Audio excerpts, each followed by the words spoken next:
Fala, fala galera, tudo bem com vocês? Sejam bem-vindos à nossa aula show de biologia para a primeira série do ensino médio. Tá tendo retornozinho aqui, eu acho que são os astros que estão falando comigo. Ah, agora consertou.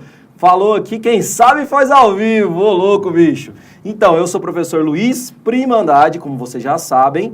Estamos dentro do componente curricular de biologia da primeira série do ensino médio, dentro do projeto Goiás Tech da Secretaria de Educação do Estado de Goiás. E essa aula vai ser muito diferente daquele tipo de videoaula que você está acostumado.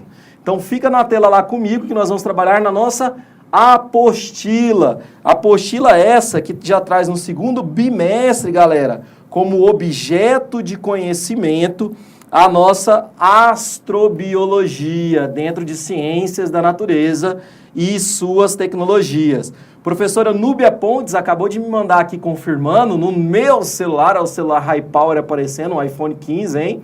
Aqui o nosso componente curricular de biologia e nós vamos falar de astrobiologia.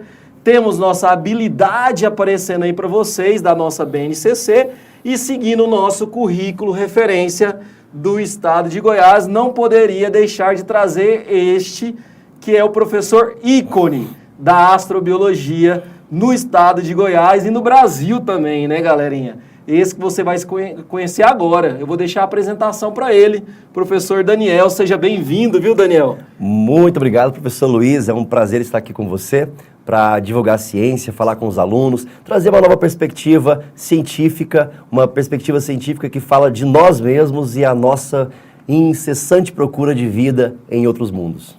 Bacana demais, hein, galerinha? Já pensou? Astrobiologia tem vida. Onde nós temos essa vida? A vida surge como? Lembra dos conteúdos das aulas passadas? As hipóteses, as ideias aí de surgimento da vida no planeta Terra? Né? E aí nós temos algumas dúvidas, algumas sugestões passadas inclusive pelos alunos aí do projeto Goiás Tech.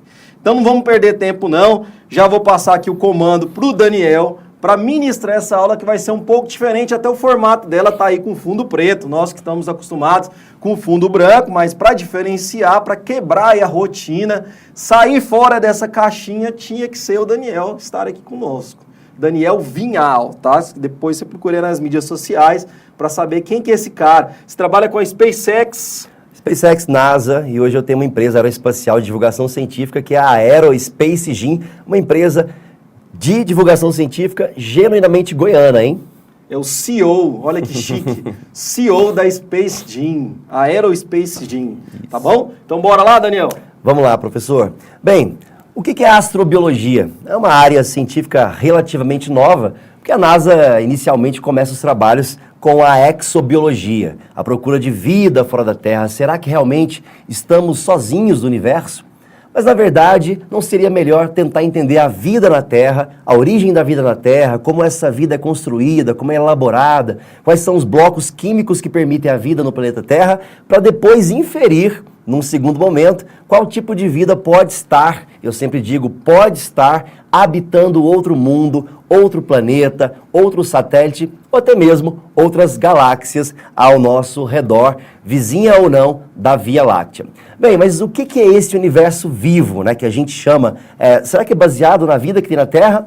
Então, quando estudamos a astronomia, por exemplo, que vem de astro, estrela, e nomia, estudo, é estudar as características de uma estrela e como essa estrela, de certa forma, alimenta o planeta e possivelmente alimenta algum tipo de vida existente nesse planeta.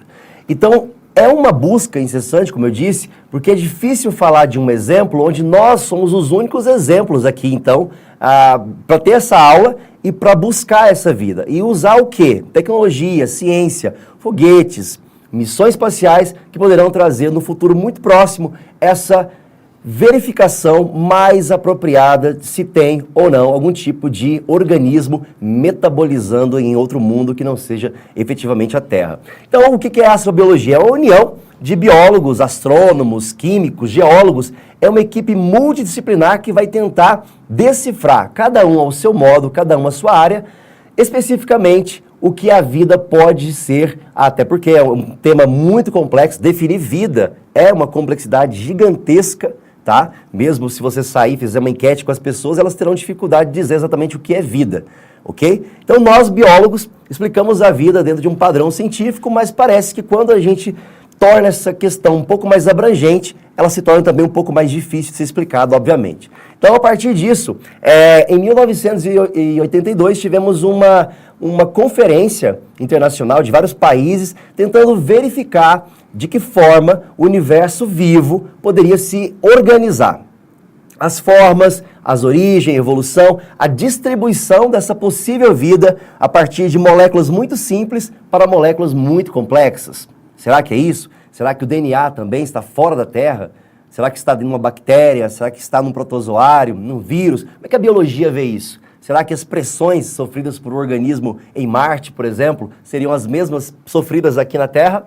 Então isso realmente choca a nossa mente, nos faz refletir muito fortemente sobre isso e também questões pontuais do tipo, por que estamos aqui, para onde vamos, qual é o propósito da vida na Terra? E será que realmente nessa vastidão cósmica é só a Terra que vai abrigar a vida? Então toda essa discussão perpassa por trazer a astrobiologia verdadeiramente como uma perspectiva científica, de modo que ela possa demonstrar que de fato o objeto de estudo dela existe, que são as moléculas orgânicas, inclusive, ou as bioassinaturas, que estariam em outros mundos, em outros ambientes. Enfim, o que a gente está procurando? Ou melhor, o que nós estamos procurando? Será que tem ou não? É uma dúvida. Então, quando há dúvida, precisamos ter o olhar criterioso da ciência por trás disso. Então, é difícil falar, professor, inclusive, porque é uma hipótese de vida extraterrestre, mas nós não estamos aqui falando de homenzinhos verdes, de ET de Varginha. Não, a gente quer encontrar estruturas biológicas que façam algum tipo de metabolismo, que metabolizem algum tipo de ar, que não necessariamente tem que ser o oxigênio, pode ser nitrogênio, potássio, silício, enfim, o que é, né? E que, de certa forma, esse trabalho que a gente está fazendo não fique apenas no campo da especulação.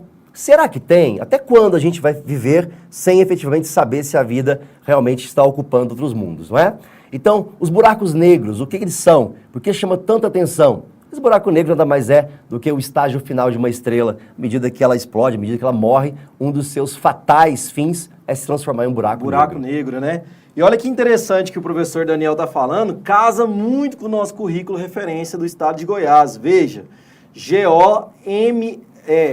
EMCNT 209B, parece até o nome de uma estrela, né? Quando a gente dá o nome de uma estrela, a gente coloca um código. Então, se você for lá no seu currículo referência do estado de Goiás, você vai ver que tem como explicar a formação do sistema solar, considerando a astrobiologia, composição química, física e biológica, estrutura dos planetas e verificação de possibilidades de condição de vida e existência dessa vida para o nosso conhecimento. Então é justamente isso que o professor Daniel acabou de nos falar. E também pontuou aí que a estrela ali, quando ela morre, posso falar morre? Pode. Ela gera um buraco negro.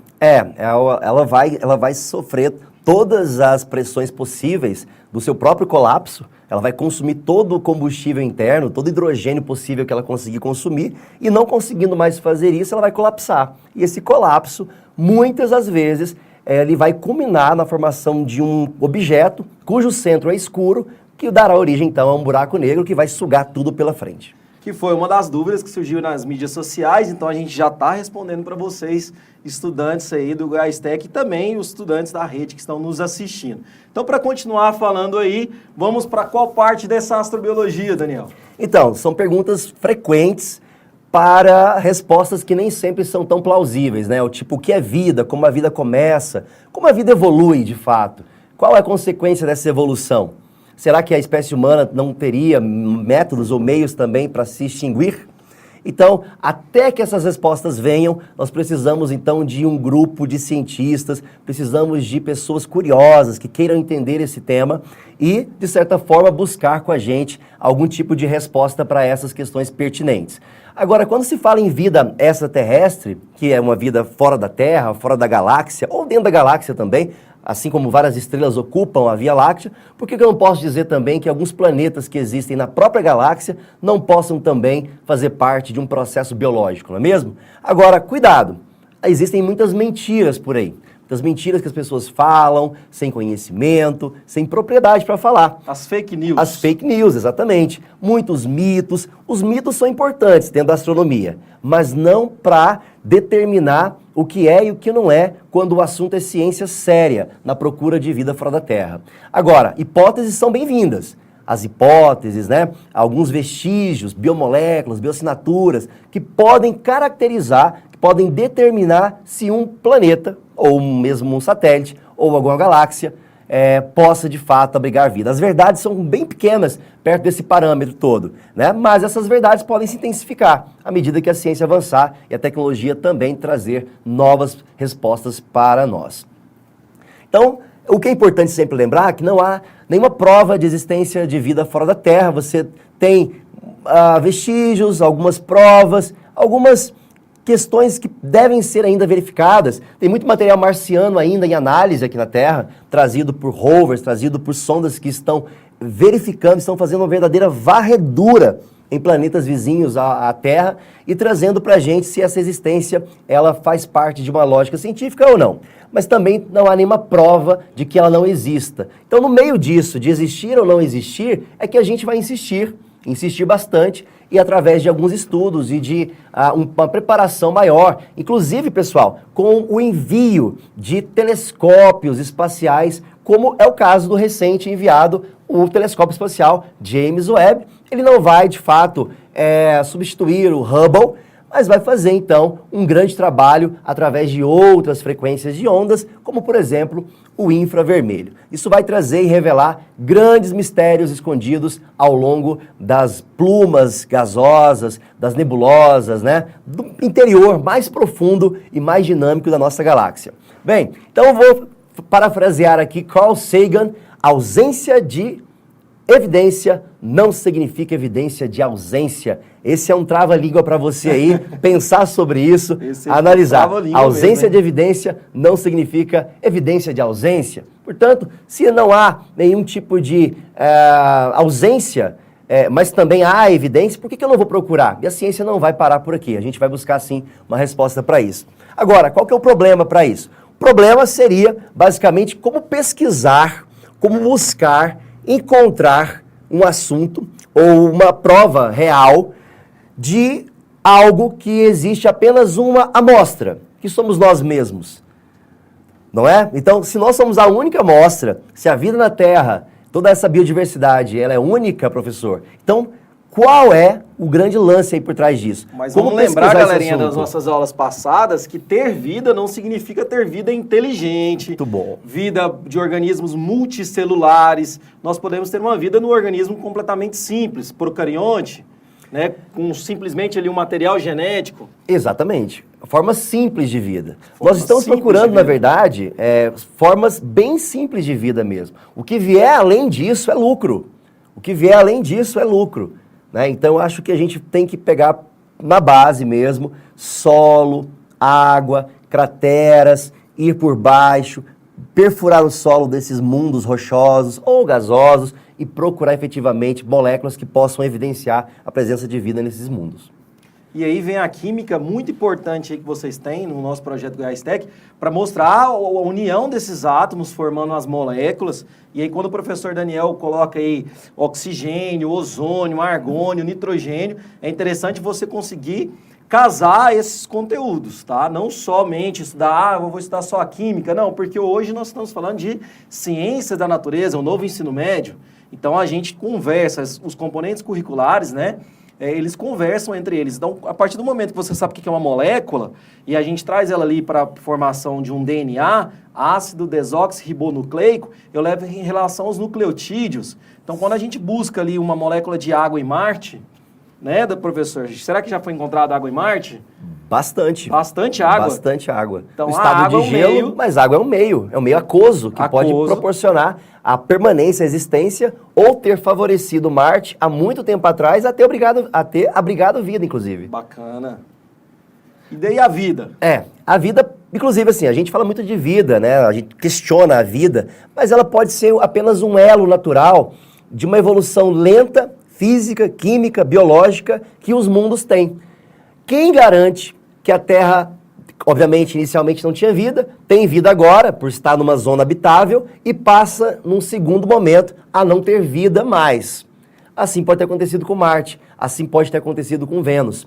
E, na verdade, quando olhamos para Vênus, a coisa fica bem complicada. Vênus provavelmente nunca teve uma chance de abrigar vida. É um verdadeiro inferno planetário. São 484 graus Celsius. Impossível de qualquer forma de vida, simples ou complexa, permanecer num lugar tão hostil quanto é Vênus. Então, na nossa vizinhança, a proposta mais relevante a se buscar é o planeta vermelho, é o planeta Marte. Então, pensando em outros mundos, né, até usando um pouco da ficção científica, o que é isso? Existem mundos com criaturas monstruosas, horripilantes, criaturas estranhas, fisicamente, quimicamente também falando, que têm naves especiais, que vão e voltam o tempo todo para outros mundos, visitam a Terra.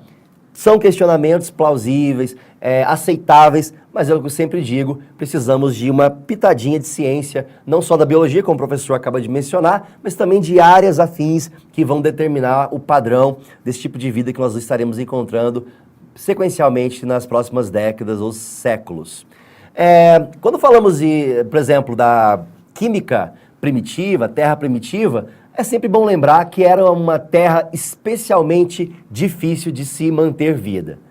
Era muito vulnerável, vários vulcões entrando em erupção, descargas elétricas, o gás dominante era o metano, então era um céu escuro, acinzentado, estranho, e com descargas elétricas e algumas chuvas eventualmente naquele momento da passagem da evolução da Terra. Isso foi mudando, né, com esses raios X, ultravioleta, e também com a combinação de algumas macromoléculas, formando biopolímeros que mais tarde poderiam ter surgido os protobiontes, aí, as primeiras bactérias em ambientes hostis, e onde ainda não se tinha a formação de oxigênio, inclusive. Tá? Então, provavelmente, os gases presentes ali eram os próprios gases que entravam efetivamente no metabolismo desses organismos.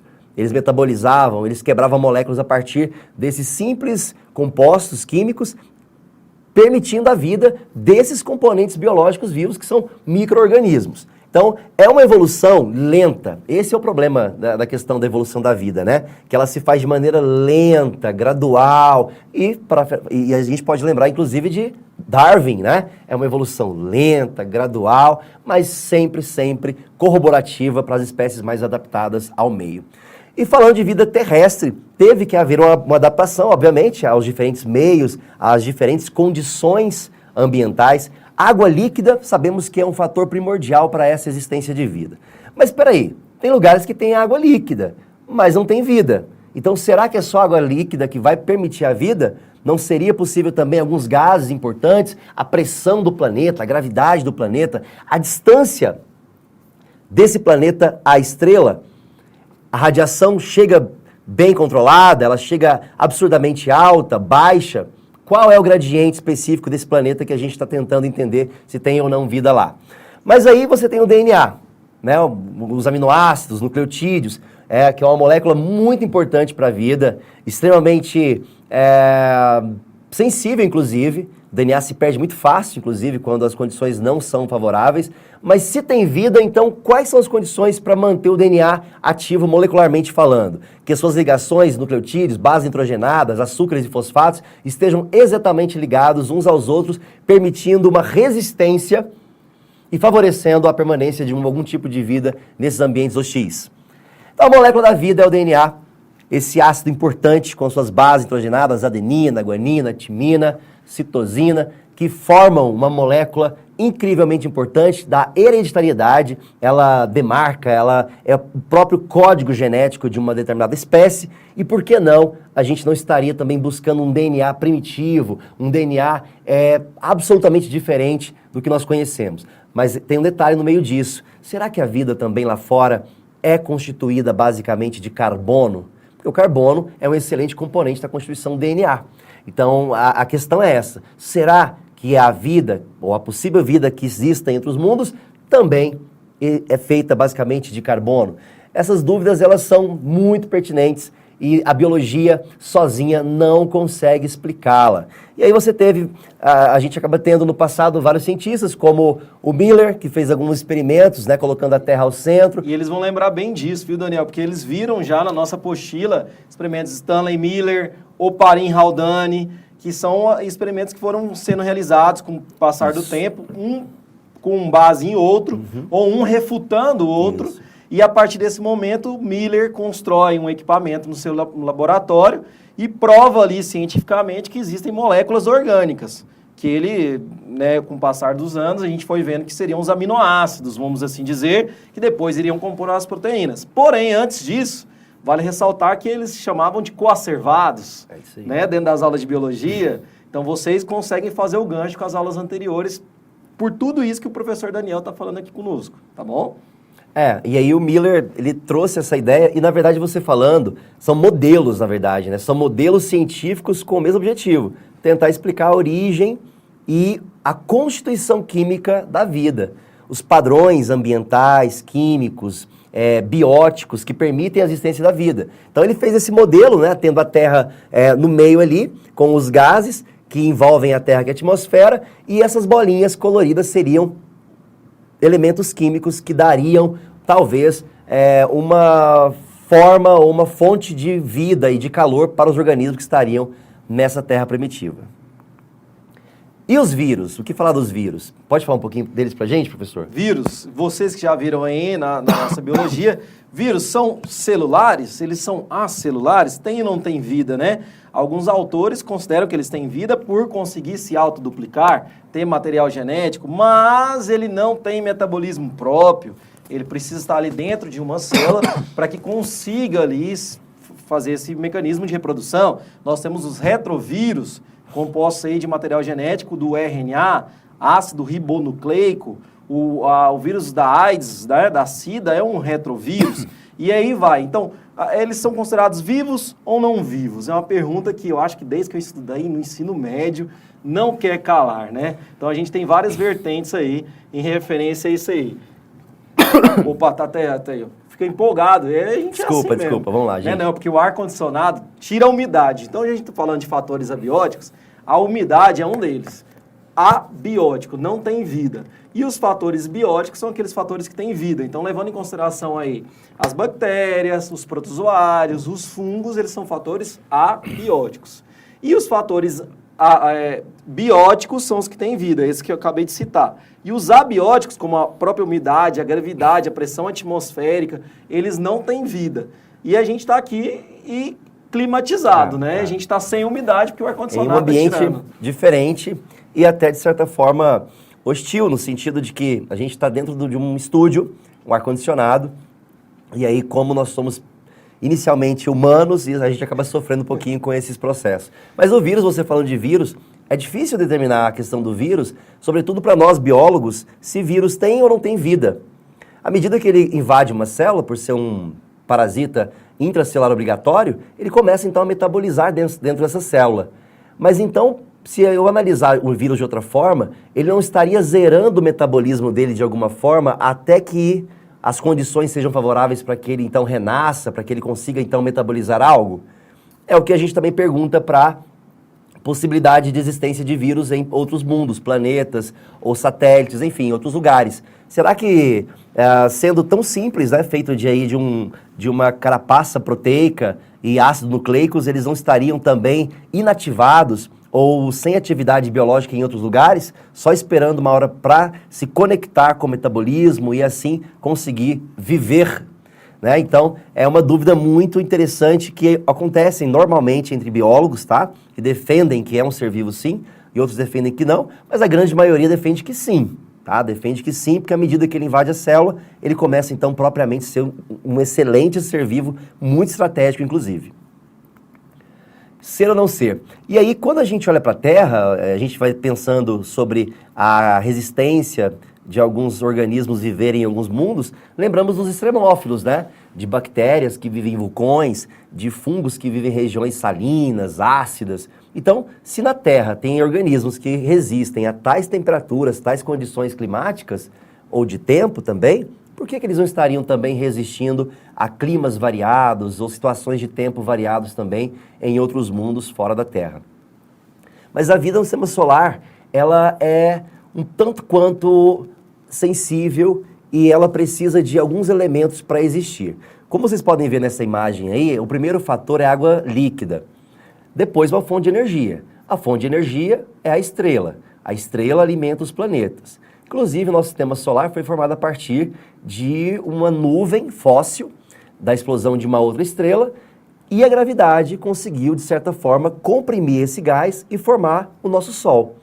Todo o material restante da protoestrela, que é a estrela que está nascendo ali, que ficou disperso e envolto ao planeta, a estrela recém-nascida, na verdade, a parte sólida, a parte gasosa, serviu para formar os nossos planetas, os 4 primeiros rochosos e os 4 últimos gasosos. Além de elementos importantes também, como o CHOMPS, que é o carbono, hidrogênio, oxigênio, nitrogênio, fósforo e enxofre. Então, toda essa dinâmica, às vezes o planeta, o satélite, tem até esses elementos, mas não tem as condições para uni-los verdadeiramente para que haja metabolismo.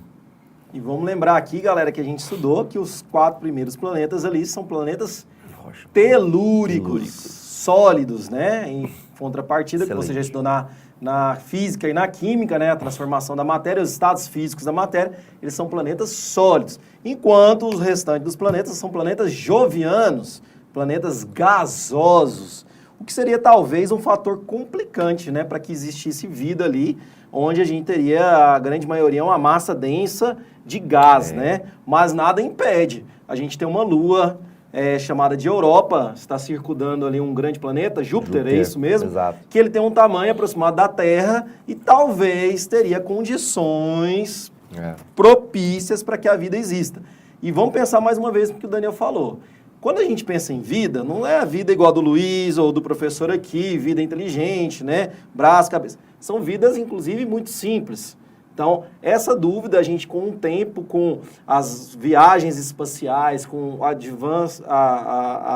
os novos avanços da tecnologia, vão desmistificando aquilo que foi colocado aqui no início da aula. Bacana? Certo. Então, essa evolução do universo começa ali com possível. Eu sempre falarei possível até que o Big Bang deixe de ser uma teoria, ou vire uma lei, ou seja descartada, tá? Então, nessa evolução universal, as primeiras partículas, a era de Planck ali, a era dos hadrons, colisões entre partículas, e essas colisões permitiam o surgimento de novas partículas mais leves, mais pesadas, mais velozes ou mais lentas, e a partir disso, de um universo frio, ele começa a se esquentar com a era da radiação, onde a partir do hidrogênio e do hélio você tem energia e calor alimentando as estrelas para uma era que nós chamamos de era da matéria. Então parece que vem de um campo energético para um campo de matéria, e essa matéria começa a se tornar vasta nesse universo primordial, esse universo inicial, e a partir daí você tem a formação de galáxias, e portanto, se tem galáxias, tem estrela, e nessas estrelas, provavelmente planetas orbitando essa estrela, e quem sabe, outros planetas como a Terra também abrigando vida. Então, no primeiro momento, esse universo primordial, se é que o Big Bang é um fato científico, isso está sendo ainda verificado, o universo começa com muito hidrogênio e hélio. Inclusive, hidrogênio é o elemento químico mais abundante do universo. E é justamente o combustível das estrelas para que elas estejam vivas entre si, tá? Então essa nebulosa inicial, ela vai então se condensando, se comprimindo cada vez mais com a força da gravidade, que vai comprimindo de fora para dentro e depois de dentro para fora, e enquanto esse equilíbrio existir, essa esfera gasosa existir, a estrela também existirá. É sempre bom lembrar, quando falamos de vida, qual é o planeta e qual é a estrela que estamos falando, quais são as distâncias entre eles, não é? Então, ali, ó, o início da reação da fusão nuclear é promovido a partir da fusão, ou seja, do choque entre vários hidrogênios, tentando permitir que a quebra nuclear desse hidrogênio possa permitir a sequência de elementos químicos, que no caso é o hélio, e o hélio sendo produzido, essa estrela já consegue emitir calor e muita luz, e vai viver aí por milhões ou bilhões de anos. É fato que as grandes estrelas, as gigantes estelares, elas vivem muito pouco, porque de fato elas acabam queimando o combustível interno, que é o hidrogênio, de maneira muito lenta, inclusive. Muito rápida, aliás, desculpem. muito rápida. E essa queima rápida do combustível promove uma explosão mais rápida também, portanto vivem menos. Já as estrelas anãs vivem muito, e porque a queima do combustível é muito lenta. Então essa queima de hidrogênio se faz de uma maneira muito devagar e, sendo assim, a estrela anã, como o Sol inclusive é uma estrela anã, conseguirá viver por bilhões de anos. Aí, que bom isso, porque aí consegue, de certa forma, ainda permitir que a Terra permaneça com vida e, quem sabe, outros mundos ou planetas aqui do Sistema Solar também tenham essa mesma chance, não é?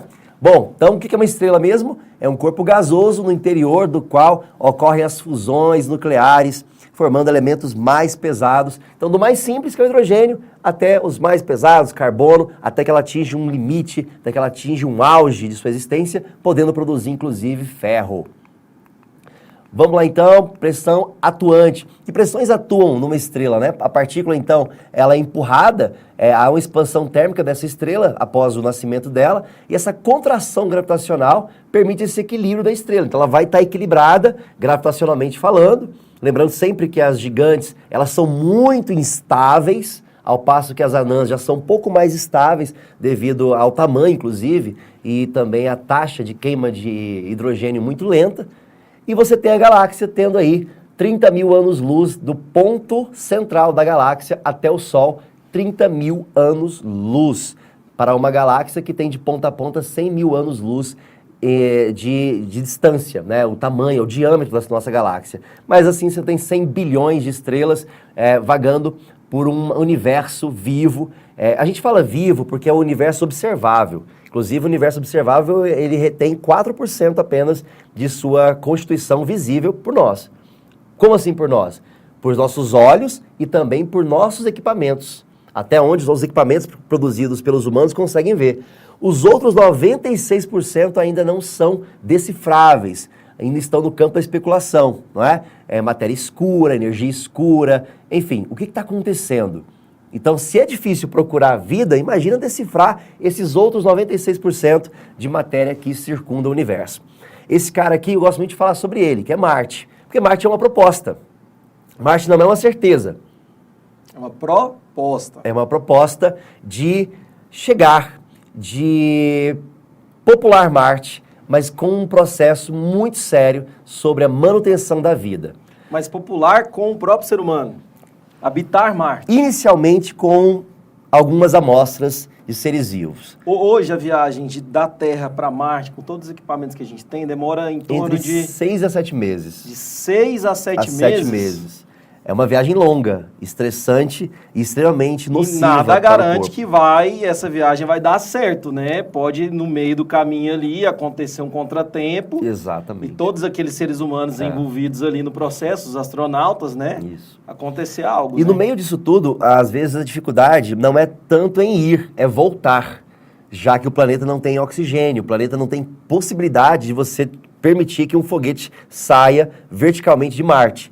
Isso vai acontecer ainda, a SpaceX está trabalhando nisso, o Elon Musk está bem envolvido com isso, ele tem aí uma questão pessoal, tornar a espécie humana uma espécie interplanetária, levar e buscar, quantas vezes forem precisos, pessoas em Marte, buscando novas possibilidades de vida e, de certa forma, realizando ainda mais essa questão tão dramática que é poder viajar no universo, como o próprio Einstein falava, viajar no tempo, no espaço. Será que isso um dia vai ser realmente possível? Será que a vida vai ser além de um carbono, inclusive? Além de um DNA? Será que a gente consegue, então, permitir, inclusive, a manutenção da nossa vida para que a gente consiga viver ainda mais?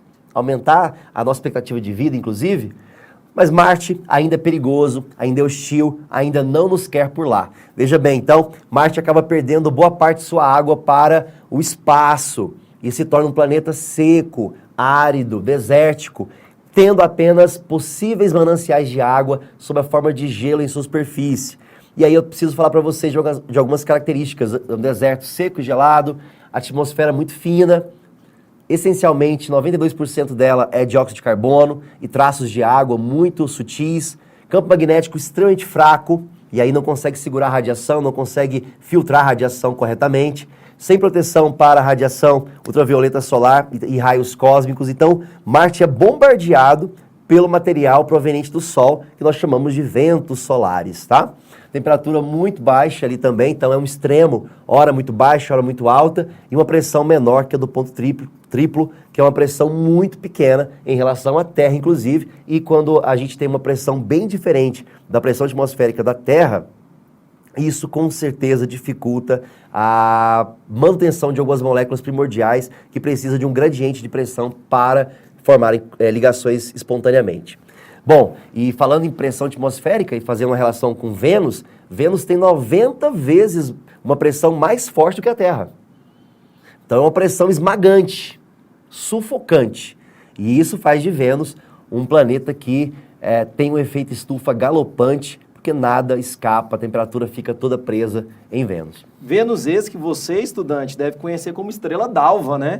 Chamado antigamente de estrela d'alva, de estrela não tem nada, é um planeta, mas a gente vai desmistificando aqui e o conhecimento sempre é válido. E se você chegou no momento dessa aula perguntando, meu Deus, não estou entendendo nada, para que isso serve para a minha vida? Foi a partir da corrida espacial que o advento de novas tecnologias, inclusive a que você está usando aí no campo, que elas começaram a surgir porque demandava determinado objetivo ou necessidade de ser realizada. Então, os GPS que tem aí, a própria tecnologia do celular, dos automóveis que estão sendo criadas, também hoje depende muito do espaço, dessa busca pela vida, dessa busca aí por novos locais que a gente já pensou, a gente pode colonizar a Lua. Já passou isso na sua cabeça alguma vez? Essa mesma lua que você olha aí no campo e consegue ver um monte de estrelas que talvez na cidade não conseguiria, né? Então eu tô já fazendo um gancho com a sua vida aí. Você aí da zona rural, você indígena, quilombola, campinense, você que não vive na cidade, você tem uma vantagem em relação a nós que vivemos aqui, né? A luz, para vocês terem uma noção, das grandes cidades ofusca o brilho das estrelas. Então, para você é mais fácil de visualizar o espaço do que para mim e para o Daniel. Né? O Daniel nem tanto, porque ele vai muito no planetário, ele tem todo um equipamento, aparato lá para ele visualizar. Na verdade, vocês são privilegiados por terem essa observação apropriada do céu. Aqui a gente fica só na vontade.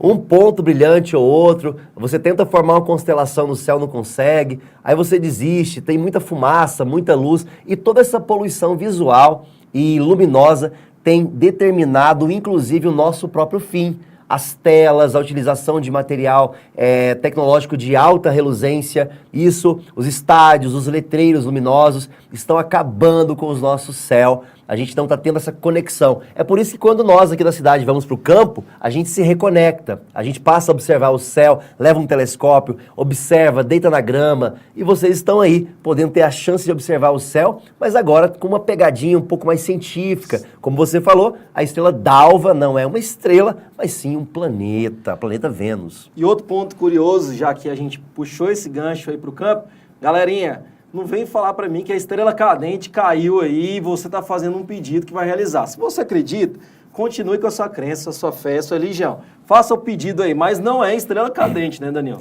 Não são. São meteoros, né? São meteoros que particularmente partem da cauda de cometas e acabam entrando na nossa atmosfera e riscando o nosso céu. Acabam riscando o céu. As estrelas não caem. As estrelas, elas estão livres na nossa galáxia. Elas não caem. Portanto, esse fato de dizer que existem estrelas cadentes não faz sentido. E vamos lembrar que o Sol é a nossa estrela primordial do nosso sistema e é a que está mais próximo do planeta Terra. Então, aquela que você vê, aquele pontinho bem distante lá, e está milhões, né, de quilômetros, de anos-luz que a gente fala, né? E, inclusive, uma curiosidade, se o Sol hoje apagar, Daniel, apagou agora, eu posso ainda esperar quanto tempo dessa luz chegar? 3 minutos ainda eu tenho? Não. Cerca de 8 minutos. 8 minutos. Mesmo o Sol sendo a nossa estrela mais próxima e estando a 150 milhões de quilômetros daqui, levariam ainda 8 minutos para efetivamente essa luz desaparecer totalmente. Né? A Lua é vista a 1 segundo. Quando você olha para a Lua, você a viu há 1 segundo atrás. Nós chamamos de 1 segundo luz. 1 segundo, 1 segundo luz. E o Sol está a 8 minutos luz de você. Então, é muito legal quando a gente pega a astronomia de posição e começamos a inserir as medidas de tempo, a medida de espaço, a medida das posições das estrelas, da formação das constelações. Então é por isso que eu digo, você da área rural, você indígena, você quilombola, você que está aí assistindo essa maravilhosa aula hoje, é um prazer estar aqui com você, inclusive, professor Luiz, muito obrigado pelo convite. Pode ver o tempo que você quiser, a hora que você quiser. A gente não. A gente precisa do planetário da cidade para simular o céu, ou mesmo ir para uma área de campo, de fazenda, para ter esse contato que vocês têm aí. Perfeito. E falando de lua, tanto que a lua é importante para nossas vidas, né? Sem a lua nós não teríamos, por exemplo, as marés. Marés essas que acontecem em região ali marítima, né? Dos oceanos, dos mares, e que são importantíssimas ali na formação da vida, da carcinocultura, que é a criação de crustáceos, por exemplo, na criação da piscicultura dos peixes. Então aí o satélite natural nosso, que é a própria Lua, apesar que existem outras luas, né? A nossa Lua não tem um nome próprio para ela, é só Lua mesmo. Lua, Moon, The Moon e pronto. Isso. E a gente talvez volte até para a Lua, né? 2024, não sei se vai acontecer. Nossa, exatamente. Olha, não sei se vocês estão sabendo, mas a gente tem aí agora uma nova missão da NASA, a missão Artemis, que está a todo vapor. Nós já estamos na fase 2 da missão, a missão Apollo que levou o homem para a Lua há 53 anos atrás, fez muito sucesso e foi a conquista de outro mundo, né? Um satélite da qual nós estivemos lá em 1969. Mas agora nós teremos a chance de ver novamente, para quem não viu, vai ver, quem já viu vai ver de novo, homens caminhando pela Lua, pela missão Artemis da NASA. A missão Artemis 1 foi o teste do foguete, da cápsula. A cápsula voou por 22 dias, fazendo alguns rasantes na Lua para entender essa dinâmica, inclusive a dinâmica de pouso para a próxima missão, que agora é a Artemis 2. E a Artemis 2 acaba de revelar nessa semana também os 4 tripulantes que vão à Lua inclusive, em breve. A presença de uma mulher, isso, né? agora em a meados. Primeira mulher a andar na Lua. Será que a gente vai ver isso? Com certeza. Eu acredito muito que sim. Além da primeira mulher, professor, também o primeiro negro. Então são 2 astronautas, homens, né, brancos, e um negro e uma mulher, para trazer essa ideia de diversidade, né, de outras pessoas, inclusive etnias e sexos, que podem também, eventualmente, ir até a Lua. E quem sabe seja uma realidade terrestre de poder visitar outros mundos quando nós realmente quisermos, né? Vai demorar, mas a gente continua trabalhando para isso. É por isso que a gente, aqui na Aerospace Gym, por exemplo, divulgamos ciências espaciais, porque acreditamos na exploração espacial como algo sustentável, inclusive. Né? Não na busca de um planeta B, de uma proposta de evacuar a Terra, mas de buscar recursos melhores para a sobrevivência da espécie humana e de toda a vida do planeta Terra. Alguns experimentos são feitos, eu tive a oportunidade, a ocasião, de estar na NASA, né? Na época eu tinha 20 anos, acredito, depois eu vou colocar algumas fotos aí para vocês verem. E aí, alguns experimentos como plantas são feitos no espaço. Então, a gente leva ali algumas plantas para o espaço para saber os efeitos da falta de gravidade, da pequena quantidade de gravidade vai influenciar nesses vegetais. E um filme muito bacana que eu queria deixar a dica aqui para você é Viagem a Marte, eu acho que é esse nome, né? Que tem um botânico que fica perdido em Marte, que fica preso no planeta vermelho e a forma que ele tem de vida seria plantar batatas. Então, a batata ali seria o alimento para ele, que ele não conseguiria fazer o que o Daniel falou. Voltar por toda essa logística de lançamento, de combustível, de retorno para a Terra. Então, ele fica ali preso durante um certo tempo, que pode servir como sugestão para vocês, para complementar essa aula que a gente está vendo aqui, fazer uma sessão pipoca aí, já pensou? Quebrar aí essa aula, essas 4 paredes, quadrigis, muitas vezes se torna enfadonho. Então, a gente aqui do Goiás Tech, da Secretaria de Educação, busca justamente trazer essa atmosfera para a sua realidade. Tá bom? Estamos quase chegando na reta final, hein? Tem muita coisa para falar, a gente poderia ficar aqui o tempo todo, se possível, ainda mais com esse ícone que eu falei para vocês, que além de ser biólogo, astrobiólogo, também é um entusiasta, né? Tudo na vida você tem que fazer com entusiasmo. Então, quando você busca, inclusive, um emprego, se está no ensino médio, se for um emprego que é aquele que você não gosta, né? Quantos alunos aí estão pilotando trator e me mandando mensagem, falando aqui, ó, professor, estou dominando aqui o joystick, eu não sabia que era joystick. E aí vocês vêm com essas inovações para nós também, aqui do Goiás Tech. Isso é de grande valia. Então, seja um entusiasta igual nós somos no que fazemos. Porque senão a gente vai trabalhar a vida inteira e vai ser frustrado lá no final dela.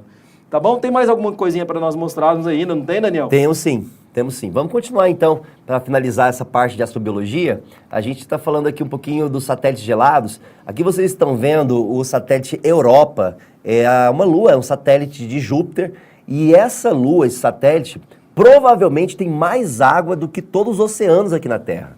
Tem que ter uma capa muito grossa de gelo que forma a sua superfície, e logo embaixo tem muita água ali dentro. É possível que hajam missões pensando em instalar submarinos espaciais no interior de Europa para buscar essa água e ainda revelar ou tentar saber se essa água pode abrigar organismos marinhos ali, tá? Então aqui são satélites galileanos, assim chamados porque são satélites de Júpiter, descobertos por Galileu Galilei, Io, Europa, Calisto e Ganymede. Assim que em 1609 Galileu apontou sua luneta para o céu, conseguiu observar um planeta bem interessante, bem bonito, e alguns pontinhos em volta ali, dele, 4 pontinhos basicamente, que mais tarde verificamos que eram satélites. E hoje, na verdade, Júpiter é o senhor dos satélites, porque Júpiter já chegou a 92 satélites, superando o planeta Saturno. Então, esses satélites também poderão ser alvo de pesquisas, poderão ser alvo de uma busca incessante, porque já que eles têm muita água dentro, então, e água é um princípio para a vida, por que não procurar também em satélites e não somente em planetas, não é?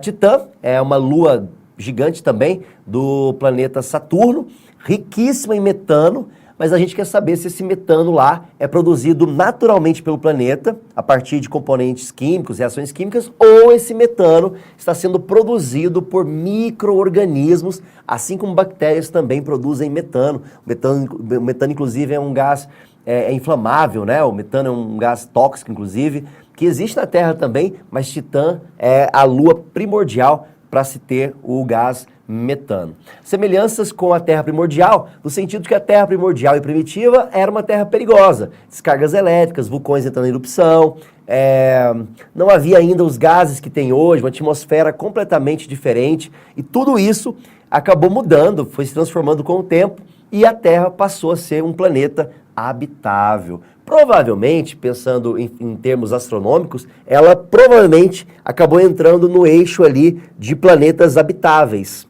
E essas condições permitiram a Terra, até hoje, a abrigar vida. A superfície, então, é também um bom mecanismo de busca e de procura, né? Porque ali você consegue pegar rochas, e nas rochas podem ter fósseis, podem ter micro-organismos presos ali, ou mesmo organismos fossilizados, quem sabe, inclusive, insetos primitivos, né? Então, gente, tudo pode ser pensado, tudo pode ser considerado se é um organismo, se realmente metaboliza, utiliza oxigênio, outro gás, se alimenta de alguma coisa, quebra moléculas, gera energia, absorve energia. Tudo isso envolve, então, o que nós sabemos hoje sobre a vida na Terra e tentando encontrar fora dela. Então, vida possui condições para o surgimento da vida, matéria orgânica e energia. Então, matéria orgânica é tudo que é feito basicamente de carbono, compostos carbônicos. E o problema, temperatura muito baixa e não tem água líquida. Temperatura muito baixa vai resfriar essas moléculas, elas não têm atividade energética para desenvolver e nem criar novas moléculas. E a água líquida não é um meio aquoso. Quando o planeta é seco demais, ele não permite, então, que a vida surja. Mas lembre-se, tudo é padrão. E padrões podem ser quebrados. A descoberta é fantástica. A busca, a pesquisa, a investigação que a gente está tentando fazer aqui, como astrobiólogos, como físicos, químicos, matemáticos, né? Historiadores, geógrafos, psicólogos. É uma infinidade de engenheiros, né? Uma infinidade de profissões que estão nos ajudando a vencer essas barreiras. E essa imagem, eu queria fechar com essa imagem para vocês entenderem exatamente o que é uma zona habitável, né? Que inclusive está na nossa apostila do Goiás Tech. Coisa boa, coisa boa. Colocamos essa imagem aí na nossa apostila aí. Então, o que seria essa zona habitável aí, Daniel? Então, essa zona habitável, como o próprio nome diz, é uma região do sistema solar, onde haverá condições plausíveis para a vida. E são aquelas que nós já vimos falado. Água líquida, temperatura adequada, radiação adequada, pressão adequada. Tudo isso ainda mantém a Terra como um planeta habitável. Agora veja, Marte está encostado, né? Marte está encostado, pertinho, como se tivesse já participado dessa zona habitável ou está saindo dela aos poucos. E Vênus está um pouquinho distante, né? Vênus ali está um pouquinho distante. Então parece que a zona habitável não é uma realidade para os demais planetas do nosso sistema solar, mas pode ser uma realidade para outros possíveis planetas em outros mundos ou outras galáxias. Bacana demais. Então, para chegar nessa reta final da nossa aula, tá acabando. Se você quiser aí, já seguir o professor Daniel, o Danilão aqui dos estúdios vai colocar o Instagram dele na nossa tela. Mandei para você, viu, Danilo? Chegou aí no seu ponto aí, viu? O Instagram do professor Daniel. Então, eu vou deixar alguns recados de alguns alunos para vocês, tá bom? E esses recados vão estar na nossa tela. Vou fazer questão de mencionar esses alunos aqui, como, por exemplo, o recado da Graciele, está aparecendo aí para vocês, Gabriele. Passando para falar que ama as aulas de biologia. Ei, Graci, nós que amamos vocês aí. O recado da professora Cristiane Lucas, sempre presente aí, os meninos fazendo a Olimpíada Brasileira de Biologia. Nós também temos o recado aqui da nossa aluna Mandaca Silva, sou aluna quilombola no município Cavalcante, o povo de Cavalcante sempre presente. Manda um abraço pro Alair, tá mandado aí, ó, Alair, mediador do Goiás Tech. O Noel falando saudade das suas aulas, professor. Olha só, foi nosso aluno do Goiás Tech, tá aí presente também. E o Lucas, né? Senhor, tá tendo distração nas aulas do cotidiano, tem vida, as aulas chatas, o senhor vem e pum, melhorou o dia. Finalizamos então com os nossos recados aqui, mais o último recado aí do Lucas, que tá fazendo inclusive um vídeo de plantas carnívoras, plantas essas que precisam se alimentar de alguns insetos, né? Então é assim que a gente finaliza nossas aulas, com esses recados desses alunos maravilhosos, com o nosso convidado especial aqui, fazendo uma aula diferente do que vocês estão acostumados, que vocês recebem aí, né? Se eu voltar no slide também tem seu Instagram lá, não tem, Daniel? Tem sim. O pessoal da produção colocou lá. Eles ó. colocaram. Colocou lá também, mas está aqui no slide final. Vamos observar o seu, tá lá o e-mail também, qualquer dúvida que surgir para o professor Daniel. Pode entrar em contato, Daniel? Pode entrar em contato pelo Instagram, mais fácil, né? Pelo @profvinhal, @profvinhal, e também pode entrar no Instagram da Aerospace Gym, Aerospace Gym, GYN, tudo junto. Acessa lá, veja as nossas exposições aeroespaciais. Quem sabe estaremos aí na sua cidade, na sua escola, no seu shopping, na sua empresa, levando uma verdadeira exposição aeroespacial aí no seu evento. Oh, que bacana, hein? Então, beleza. Agradecendo mais uma vez, em nome aí da nossa secretária de Educação, Fátima Gavioli, a nossa queridíssima professora Márcia Rocha, a nossa gerente Denise, nossa gerente Wanda e coordenadora pedagógica Luciane, que nos proporcionaram esse momento e permitiram que essa aula acontecesse para os melhores alunos do estado de Goiás. E aí a gente traz os melhores para vocês aqui. E tá com esse caboclo aqui, gente, o brabo, não é fácil não, viu? Não é fácil, não. Obrigado. Não sei se tem como dar um close aí, produção. Ele tem uma tatuagem que me chama muita atenção, ó. Fala um pouquinho dessa tatuagem aí, Daniel. Então, essa tatuagem aqui é uma tatuagem do foguete Falcon Heavy. O Falcon Heavy é um dos foguetes mais poderosos do mundo atualmente. Ele tem 3 boosters e cada booster tem 9 motores, totalizando 27 motores de propulsão. Então, esse é um foguetaço, um foguetão da SpaceX. Da SpaceX, Elon Musk. O nosso Elon Musk do Cerrado, Daniel Vinhal. Um grande abraço, sobe aí a vinheta de quem faz o programa. Até mais para vocês. Tchau, tchau. Valeu!